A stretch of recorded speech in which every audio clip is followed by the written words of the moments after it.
So I think it's extremely important to offer germline BRCA testing and germline genetic testing to appropriate breast cancer patients. So the question becomes, who are the appropriate breast cancer patients? In the United States, we use the NCCN guidelines, which are extremely sensitive, very, very broad. It's a long list of breast cancer patients who should be offered testing. Any patient diagnosed age 45 and younger, anyone with personal and family history of a number of criteria like ovarian cancer and pancreas cancer and male breast cancer.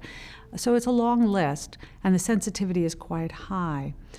Recently, the American Society of Breast Surgeons has endorsed offering germline BRCA testing and germline genetic testing also for PALB2 to all breast cancer patients. So this has raised a controversy as to whether we should be doing this in all breast cancer patients.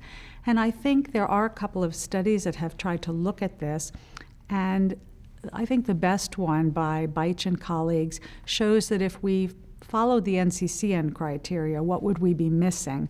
And we're really missing less than 1% of the breast cancer patients who would have a BRCA mutation or a PALB2 mutation, any high-risk mutation. So it's very, very uncommon to miss a patient with a high-risk breast cancer mutation. There's about 3% we'd miss with mutations in the more moderate risk breast cancer genes like ATM and CHEK2, NBN. And I think the utility of finding those mutations and whether they affect the management of our breast cancer patients is really less clear. So I think if we're sticking to NCCN, we're doing pretty well.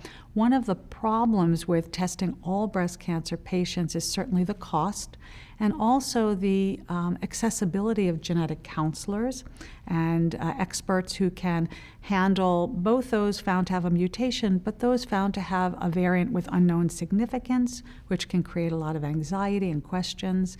So I think if we're going to continuously broaden who's going to get genetic testing and ultimately test all breast cancer patients, we need a different genetic testing service model that would be able to handle such large population-type testing.